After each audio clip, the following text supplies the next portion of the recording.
contente de vous retrouver aujourd'hui pour que nous intégrions tous ensemble l'école de magie, le Magicarium, pensé et proposé par mon amie Émilie de la bibliothèque d'Emilia, puisqu'effectivement elle a créé le Magicarium Books Challenge. Du coup c'est son premier challenge littéraire qu'elle nous propose, qui a déjà commencé à l'heure à laquelle je tourne cette vidéo, puisqu'il commençait le 1er juin et qui se déroule jusqu'au 31 juillet, il y a 31 jours en juillet, j'ai toujours le doute, jusqu'au 31 juillet, et elle nous propose pour ce challenge littéraire d'intégrer du coup une école de magie. Donc je suis armée de ma plus belle baguette magique, c'est la baguette magique à l'effigie de Ron, le meilleur personnage, je veux rien savoir. Donc je suis armée de ma meilleure baguette magique pour vous inviter tous ensemble à intégrer avec moi cette école de magie et du coup de pouvoir réaliser un maximum de catégories et donc un maximum de matières pour que nous validions tous ensemble cette année, puisqu'effectivement l'idée de ce challenge qu'Emilie nous a concocté, c'est que nous intégrions tous ensemble une école de magie durant les vacances scolaires, puisque quand il n'y en a plus, il y en a encore, et que de toute façon on a toujours soif de savoir.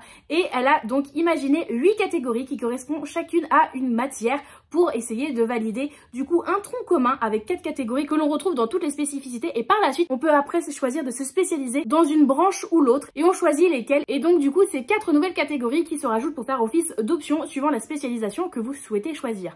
De mon côté, car je ne vois jamais les choses à moitié et que j'aime voir les choses en grand même si je n'y arriverai jamais, je me suis préparé du coup 8 livres pour remplir les 8 catégories qu'a pensé Émilie, et du coup nous attaquons sans tarder avec la première catégorie. Le premier cours du coup auquel Émilie nous convie, il s'agit du cours de sortilège pour lequel les mots-clés étaient apprentissage, école et académie, et pour ce faire j'ai un livre qui rentre parfaitement dans la catégorie puisque j'ai sélectionné Demigods Academy, le tome 2, cette fois-ci Zeus, écrit par Elisa Essamor et Kira Legend, est publié aux éditions Hachette Roman. Il s'agit du tome 2 de Demigods Academy, tome 1, évidemment. Donc dans le thème nous avions l'académie, hop, c'est directement dans le titre, on est dans une école avec des demi-dieux et une réécriture mythologique, donc du coup il rentre parfaitement dans le thème. Je ne vais pas plus vous en parler, il s'agit ici d'une palle et de toute façon j'espère pouvoir vous en reparler très vite, puisque pour le coup lui je pense que je ne vais en faire qu'une bouchée. La deuxième matière à laquelle a pensé Émilie, il s'agit du cours de botanique. Alors je sais que si je devais vraiment intégrer une école avec un cours de botanique, je serais foncièrement très mauvaise, je suis très peu manuelle et vraiment je n'ai pas la main verte du tout, mais du coup c'est peut-être l'occasion de me refaire, puisqu'ici pour valider ce cours, Émilie nous demandait de choisir un livre cosy avec peu d'enjeux et réconfortant, et pour ce faire, j'ai choisi Ether Dreams, le tome 1 écrit par Identitera et publié aux éditions Hachette Graphique, puisqu'ici effectivement c'est un roman graphique. Hop, je vous laisse vite fait entrevoir en évitant de me taper avec ma baguette. Et parce que oui, si je retourne ma propre magie contre moi, c'est pas bon. Et du coup, je l'ai choisi, c'est un petit peu de la triche celui-ci, mais pour moi il rentre dans la catégorie un petit peu de peu d'enjeux, puisque j'ai déjà lu le tome 1 en roman, donc je connais l'histoire, donc finalement il y a peu d'enjeux, il y a peu de surprises et je sais que je vais aimer, j'ai aimé le roman, donc je ne vois pas pourquoi je n'aimerais pas le graphique, et en plus en le feuilletant j'aime beaucoup les graphismes, donc c'est pareil, je pense que ça va être réconfortant, il y a peu d'enjeux pour moi de ne pas aimer, vraiment je vais en valeur sûre et ça va se lire très très vite, donc tout bénef. Pour le troisième cours, cette fois-ci, il s'agit du cours de lore. Donc le lore, c'est peut-être un terme sur lequel on est moins habitué en français, mais c'est un petit peu un cours d'univers. C'est l'univers d'une histoire quand on parle du lore, c'est vraiment tout ce qui va, le world building, tout ce qui va construire l'univers. Pour remplir cette catégorie, remplir ce cours, il fallait que nous choisissions le livre qui était le plus vieux dans notre palle, que nous avions depuis le plus longtemps dans notre palle, ou écrit depuis le plus longtemps. Et comme je sais pas lequel est le plus vieux dans la palle et lequel a été écrit le plus longtemps dans les classiques que j'ai, j'avoue, j'ai un peu eu la flemme de chercher, et j'avais un peu envie quand même de me concentrer sur les livres qui seront dans ma palle du mois de juin. Et bien écoutez, j'ai choisi de tricher un petit peu, puisque j'ai choisi de mettre Havenfall, le tome 1 de Sarah Holland, et publié aux éditions Le Livre de Poche Jeunesse. J'ai décidé de le mettre puisque celui-ci, j'ai l'impression que depuis que je l'ai, je vous le présente presque dans toutes mes palles mensuelles et il n'en est toujours pas sorti. Donc c'est pas le plus long que j'ai, mais finalement je crois que c'est celui qui est depuis le plus longtemps dans mes palles mensuelles. Donc pour moi ça compte. Oui, pour moi ça compte. Je ne sais pas si Émilie va me valider ça, mais ça me donne aussi une bonne excuse pour le lire, et vraiment double excuse puisqu'il sera dans ma palle mensuelle et dans ma palle du Magicarium. Donc là vraiment j'ai plus d'excuses, et hein Émilie, tu l'acceptes? Tu l'acceptes? Moi ça m'arrangerait que tu l'acceptes. Vraiment, ça fait depuis belle lurette. Vraiment ça doit faire 6 mois que je l'ai, et je crois que je l'ai mis dans 5 palles différentes.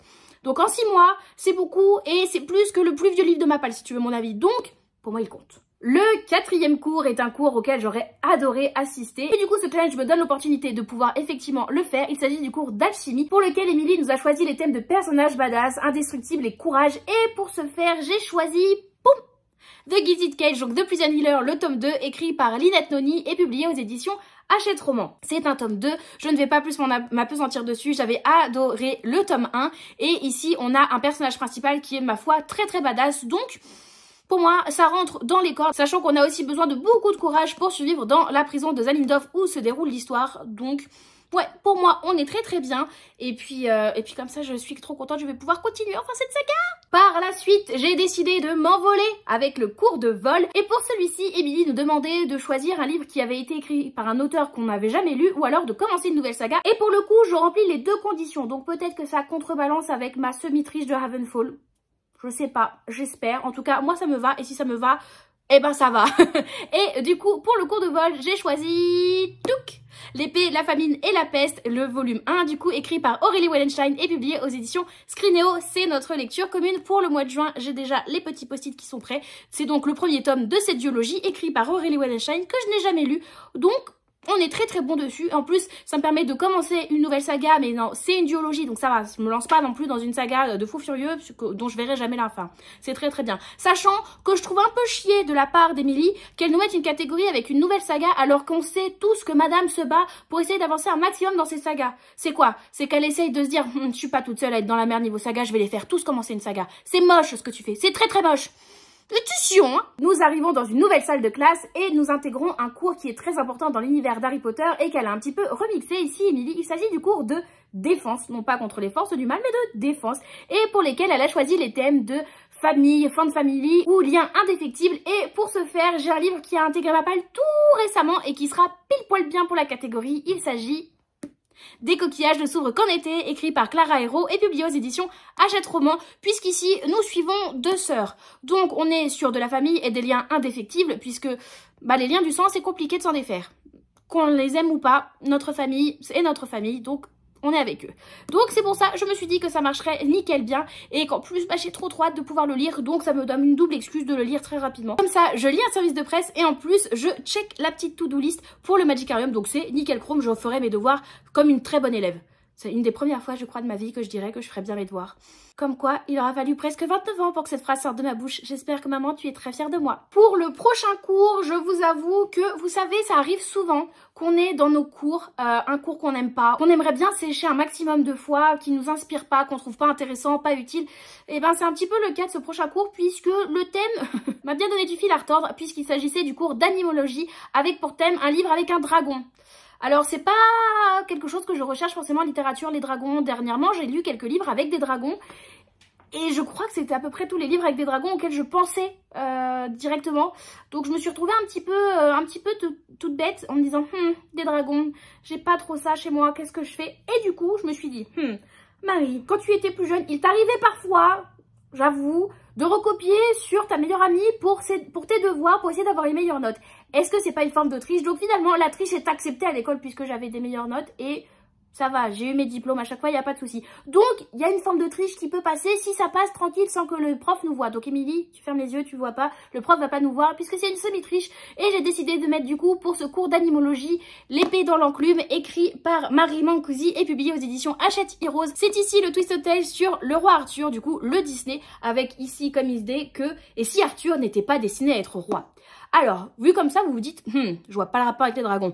Eh bien écoutez, j'ai fait ce que j'ai pu, puisque, attendez, on a plusieurs stades de réflexion, mais c'est un peu de la faute aussi des recommandations d'Émilie que je me suis dirigée vers celui-ci, parce que elle nous donnait comme idée une réécriture Disney avec Maléfique qui puisse bien passer dans cette catégorie. J'ai pas le livre en question dont elle parlait, mais j'ai un Twisted Tale avec possiblement un dragon dedans, puisque dans l'histoire originale, dans le Disney original du roi Arthur, nous avons Madame Mime. Madame Mime, c'est une méchante que j'aime beaucoup, j'adore Madame Mime, qui se transforme en dragon à un moment ou un autre dans le film. Donc, j'avoue, j'ai vite fait feuilleter le livre pour voir si à un moment ou un autre le nom de Madame Mime apparaissait, parce que si elle apparaît pas du tout, bon, je suis eu. Il se trouve que je suis à un moment tombée sur son nom dans ce livre. Je me suis pas spoilé l'histoire, j'ai juste vraiment mes yeux cherché Mime. Cherché rien d'autre. Donc, il se trouve que je suis tombée à un moment sur son nom. Et il se trouve que peut-être, ça je sais pas, il se trouve que peut-être à un moment dans ce livre, elle se transforme en dragon comme dans le film. Donc, je pars du principe que c'est ok. Je sais pas si ça aussi, ça va être validé de la part d'Émilie, mais moi ça me fait plaisir. Donc j'espère que Madame Mime se transforme. Émilie, si tu vois cette vidéo, comme je sais que tu as lu le livre, est-ce qu'à un moment elle se transforme et est-ce que ça passe? ou est-ce que je suis U? Ou alors on peut dire que finalement, un peu énervé, ça devient un dragon. Non, je sais pas. Je sais pas. À tout moment, c'est pas validé et ça se trouve, je lis le livre à la fin et je me dis, ah, il n'y avait pas de dragon. Qu'est-ce que je fais? Je sais pas. Et vraiment, j'ai pas de plan B dans ma bibliothèque. Que faire? Je ne sais pas. Si vous avez, vous, des recos de livres avec un dragon que vous avez déjà vu passer dans une de mes vidéos, que vous savez que j'ai dans ma palle, n'hésitez pas à me le dire. Ça se trouve, je vais sortir si celui-ci n'a pas de dragon pour avoir un plan B. Parce que si, là, Madame Mime ne se transforme pas en dragon, déjà, je serais très déçue parce qu'elle est trop belle en dragon, déjà. Et parce que je sais pas ce que je fais de ma vie si c'est pas ça. En tout cas, pour l'animologie, je pars avec l'épée dans l'enclume. Et enfin, la dernière catégorie, il s'agit du cours avec magie de feu. Et ici, les conditions étaient plus esthétiques puisqu'il s'agissait d'un livre avec du rouge, du orange ou du jaune, donc qui rappelle un petit peu les couleurs chaudes, les couleurs du feu. Et j'ai semi-triché puisque ce n'est pas la couleur principale, mais on a des pointes quand même assez marquées. Il s'agit de Cœur et âme, écrit par Colleen Hoover et publié aux éditions Hugo Romance dans leur collection poche ici. Donc je vous dis, c'est pas la couleur principale, mais quand même de loin, on voit quand même les touches de orange et de jaune, même qui tirent vers le rouge, qui sont bien présentes sur la couverture, donc ça passe. En plus, c'est une romance, donc le feu de l'amour, vous voyez, il y a dans le livre, donc ça passe. Le feu qui nous consume par rapport à l'être aimé, tout ça, ça marche aussi, ça marche, la magie de feu, ça marche. Parce que Asie, ça m'arrange aussi. Pour moi, ça fonctionne. En vrai, pour moi, premier degré, pour moi, ça fonctionne puisque quand même, les couleurs chaudes sont quand même assez marquées ici. Donc, it's ok pour moi. Et c'est it's ok pour moi, it's ok pour le challenge, ça m'arrange encore une fois. Vraiment, je fais des semi-triches parce qu'à chaque fois, c'est des... Bon, Havenfold, j'avoue, je l'ai un peu tiré par les cheveux, mais pour l'épée dans l'enclume, j'espère que ça sera bon. Et pour celui-ci, pour moi, c'est validé. Vraiment, n'hésitez pas à me dire, vous, en commentaire, si mes triches sont acceptables ou si vous dites, non, Marie, vraiment, t'as trop cherché loin. Mais je fais avec ce que j'ai, ok? C'en est tout pour les cours qu'Emilie nous a concoctés cette année, que j'ai trouvé vraiment très très chouette, avec des thèmes très variés, que ça soit autant au niveau du contenu, que ce soit au niveau de l'esthétique de la couverture, ou encore de la chronologie, de savoir de quand remonte ce livre dans notre palle. Donc ça, j'ai trouvé ça très cool, puisqu'on avait différents axes de réflexion pour concocter cette palle. Donc merci beaucoup à toi, Emilie, c'est encore du bon boulot que t'as fait, vraiment, tu peux être très fière de toi. Et en plus, elle a rajouté une petite catégorie annexe, on va dire, qui nous permet d'avoir un bébé dragon. Et même si je suis pas la plus grande fan des dragons, j'avoue qu'un bébé dragon c'est quand même vachement mignon. Et pour remplir cette condition, il suffit, c'est déjà beaucoup, il suffit de lire en 24 heures sur la journée du 12 juin un livre complet. Voilà, que ça soit autant du graphique que du roman, qu'importe en fait le format du livre. Il faut lire un livre en moins de 24 heures puisque le 12 juin c'est l'anniversaire d'Emilie. Du coup, elle nous fait cadeau d'un bébé dragon. Elle n'a pas compris, je crois, comment fonctionne un anniversaire. Mais bon, écoutez... Elle est gentille, c'est une directrice qui est fort occupée. Elle pense au bien de ses élèves avant tout, c'est très gentil de sa part. Et pour le coup, dans la palle que je vous ai montré, il y a 2-3 livres que je pense qui peuvent se lire en moins de 24 heures. Déjà, le graphique de Ethel Dreams, je pense celui-ci, en 24 heures, ça devrait être fait. Pareil pour Demi Gods Academy, le tome 1, je l'avais lu en moins d'une journée, donc pareil. Même ça se trouve, les deux, je pourrais les lire dans la même journée. Et du coup, peut-être avoir 2 bébés dragons. Oh, ça serait bien, 2 bébés dragons. Et comme ça, ils pourraient jouer ensemble. Ça serait cool, ils seraient mignons tous les deux. Oh, et puis ça se trouve, ils pourraient s'endormir l'un à côté de l'autre comme ça, trop mignon. Je suis en train de m'imaginer des choses alors que ça n'existe pas. Je vis dans un rêve. Bref, n'hésitez pas à me dire, vous, en commentaire, est-ce que vous comptez participer à ce challenge? Est-ce que vous avez déjà commencé à lire? Puisque je poste cette vidéo avec un petit peu de retard, mais bon, on a l'habitude, on se sait, je suis toujours en retard. Écoute, Émilie, si tu trouves que ma palle arrive trop en retard, je te donne mon carnet de correspondance, tu pourras me mettre un mot dessus, y a pas de souci. Mais s'il te plaît, me fais pas une heure de colle parce que j'ai pas envie de demander à mes parents de signer ma convocation. Un traumatisme toujours trop vif. Donc n'hésitez pas à me dire tout ça en commentaire si vous comptez participer. Et si vous voulez commenter mais que vous ne savez pas quoi mettre, je vous invite à mettre l'emoji de baguette magique qui sera parfait pour l'occasion. N'hésitez pas à liker, commenter, vous abonner et si vous êtes vraiment sympa à partager cette vidéo. Merci beaucoup à tous ceux qui prendront le temps déjà de lâcher un petit like, c'est énorme et merci beaucoup à tous et ça m'aidera à avoir des bonnes notes pour valider ce challenge. Ouais, peut-être que j'aurai la mention très bien grâce à tous vos likes, on sait pas, dans le doute, like, on sait jamais, ça peut aider. En attendant une prochaine vidéo, vous pouvez me retrouver de façon quasi quotidienne, que ça soit sur Twitch, Instagram ou Discord, dont les liens sont dans la barre d'infos. Comme d'habitude, c'est très compliqué de faire tous les gestes habituels avec une baguette magique. J'ai l'impression que je vais me percer un sein, sachez-le. Vraiment, sachez-le. Mais tout est dans la barre d'infos, donc n'hésitez pas à nous y rejoindre, ça sera avec grand plaisir de vous y retrouver. Je vous souhaite à tous de très très belles lectures, à une toute prochaine et belle année scolaire à tous. Bye bye!